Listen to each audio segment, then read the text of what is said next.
కలియుగ దైవమైన వెంకటేశ్వర స్వామి సంబంధించి ప్రసాదం లడ్డూలో అయితే నాసిరకం నెయ్యి వాడుతున్నారు. అలాగే గోవులకు సంబంధించి ఆ కొవ్వు పదార్థాలు అయితే వాడుతున్నారని చెప్పి స్వయాన ఆంధ్రప్రదేశ్ సీఎం చంద్రబాబు నాయుడు ఆరోపించారు.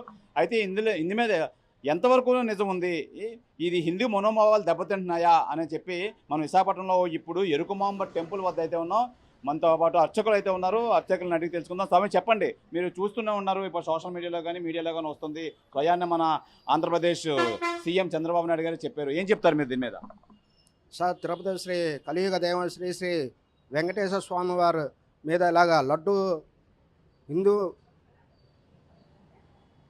దేవాలయాలు తర్వాత హిందుత్వం ఇలాగా ప్రచారం చేయడం చాలా కరెక్ట్ కాదు.